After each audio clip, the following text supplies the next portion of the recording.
Pertanian merupakan bagian yang tidak bisa dipisahkan dalam kehidupan peradaban manusia, di mana dari sanalah sumber kehidupan berasal dan terus dikembangkan.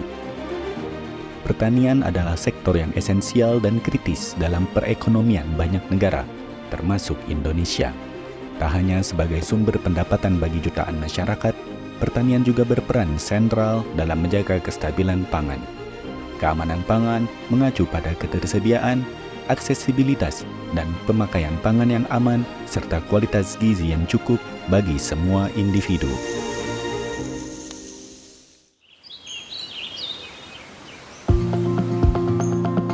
Dalam perkembangannya, kemajuan teknologi dimanfaatkan untuk membantu pengelolaan kegiatan pertanian dengan tujuan meningkatkan efisiensi, efektivitas, dan produksi pertanian.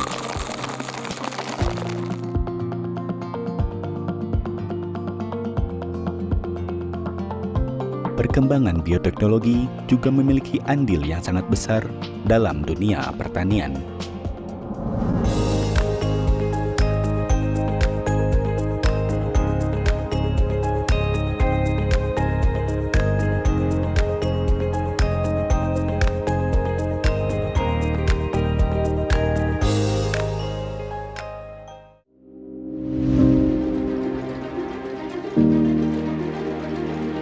Kendalanya di sini satu, kadang penjualan, dua pengairan.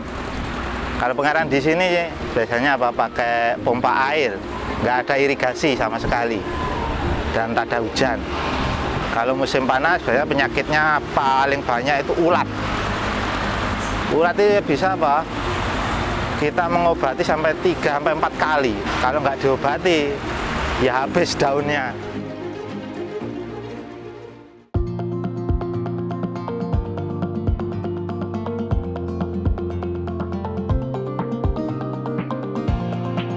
Dengan bioteknologi itu kita bisa merekayasa, kemudian menjadi suatu varietas yang unggul, dan itu akan lebih cepat daripada kita menggunakan teknik konvensional.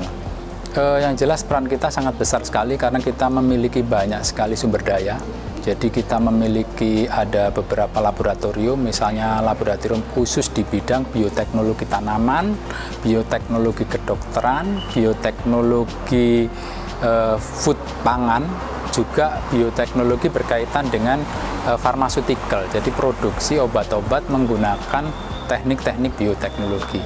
Jadi peran kita sangat besar khususnya untuk memfasilitasi semua dosen yang bekerja di bidangnya masing-masing. Sehingga dengan itu kita bisa menghasilkan publikasi, kemudian produk, misalnya ingin mendapatkan tebu yang rendemen tinggi, kita sudah fasilitasi para peneliti yang khusus di bidang tanaman tadi. Nah, semuanya akan kita fasilitasi agar kita dapat mencapai tingkat pengembangan teknologi itu sampai ke aplikasi dan bisa dimanfaatkan oleh masyarakat. Saya kira dengan bioteknologi kita bisa mengembangkan banyak output yang akan bermanfaat bagi masyarakat. Itu aja.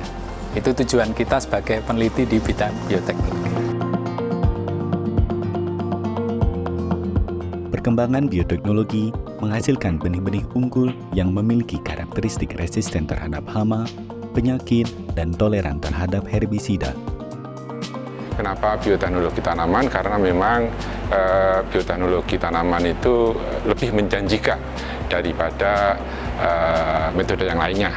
Jadi untuk kegiatan bioteknologi tanaman, apa yang kami kerjakan adalah meliputi misalnya saja bagaimana kita cloning atau isolasi gen, dan kemudian bagaimana kita melakukan manipulasi genetik, dan bagaimana kita memasukkan materi genetik, transformasi genetik ke tanaman, dan kemudian juga apakah tanaman itu sudah tertransformasi kemasukan materi genetik atau tidak, kita uji juga di rumah kaca.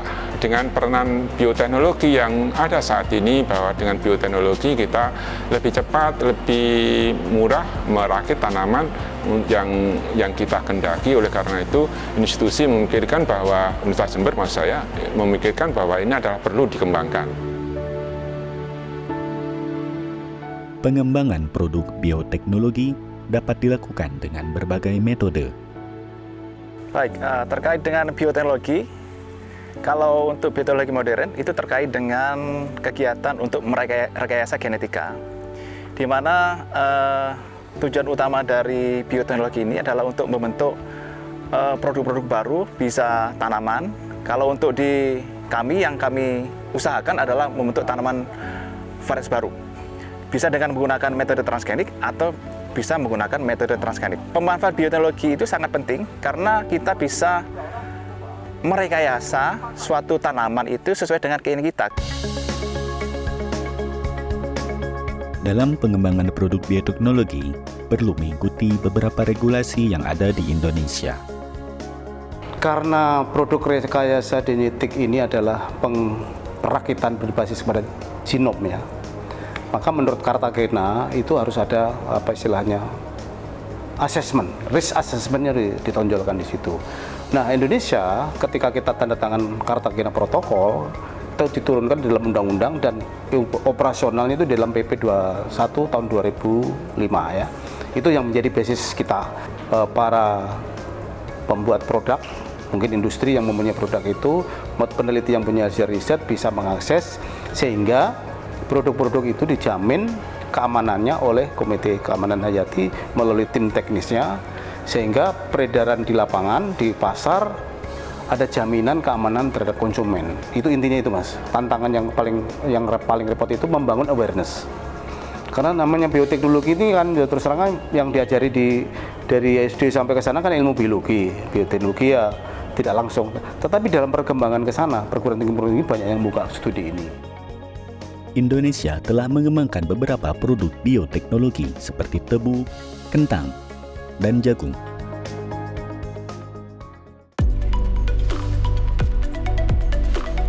Pengembangan produk bioteknologi melibatkan institusi perguruan tinggi yang berperan dalam hal pendidikan, penelitian, dan pengabdian kepada masyarakat, serta hubungan dengan pihak industri.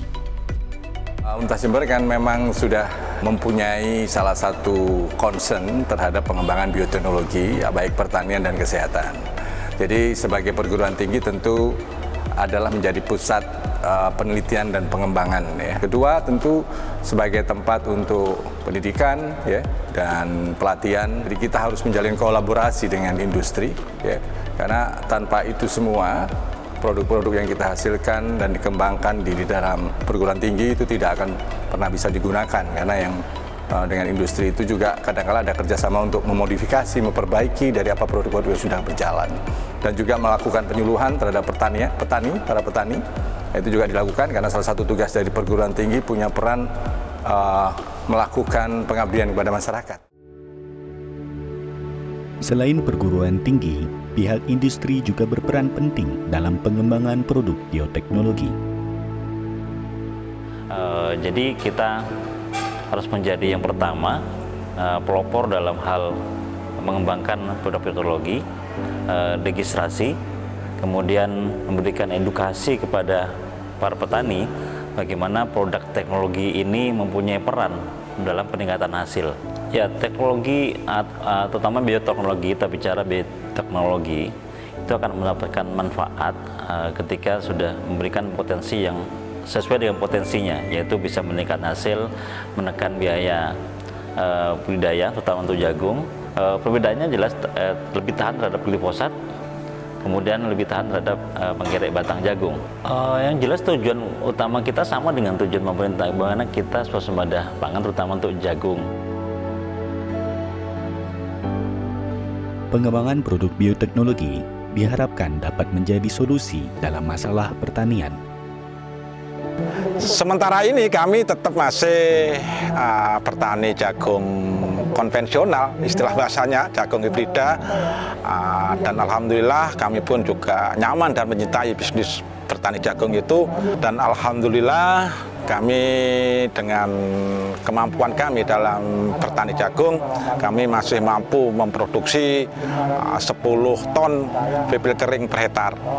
Dan hambatan yang kami temui di lapangan untuk saat ini, yang pertama masalah di hama penyakit, di ulat, dan tentunya juga rumput. dengan teknologi yang saat ini ada, itu pun dengan nilai keuangan yang besar juga untuk petani jagung dengan hasil yang kami dapat 10 ton tersebut. Jadi untuk tanaman bisa sempurna, bisa hasil maksimal, permasalahan rumput harus diselesaikan apapun caranya. Dan selama ini yang kami pakai, yang kami lakukan itu kami menggunakan herbi selektif dan herbi kontak kayak paraquat.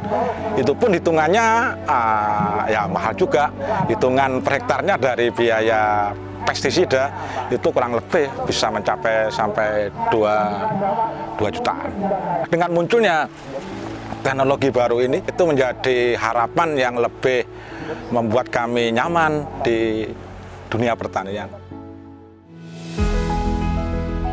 Dalam era teknologi yang berkembang pesat, bioteknologi telah menjadi pilar utama dalam mendorong inovasi, dari penyuntingan genetika hingga peningkatan produksi, dan dampaknya pada kehidupan sangatlah krusial. Salah satu bentuk implementasi bioteknologi dapat dilihat pada pengembangan tanaman sorghum, yang merupakan sumber pangan dan energi alternatif yang menjanjikan potensi besar dengan bantuan bioteknologi. Pengembangan varietas sorghum menggunakan metode mutation breeding dengan memanfaatkan teknologi nuklir untuk mencari mutasi di dalam genom tanaman tanpa adanya masukan dari gen lain.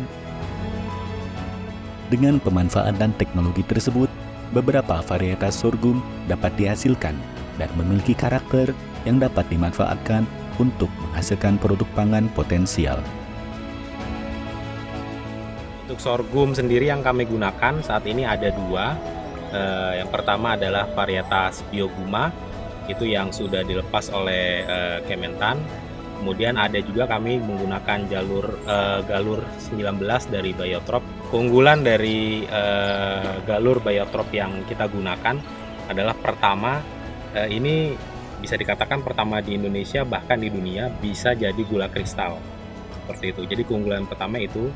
Selain itu keunggulannya adalah kadar Brix-nya yang tinggi, baik di musim hujan maupun di musim kemarau. Jadi sorghum yang kami tanam itu bisa ditanam sepanjang tahun, artinya tidak mengenal musim, baik musim hujan maupun musim kemarau, kadar Brix-nya bisa tetap tinggi, seperti itu.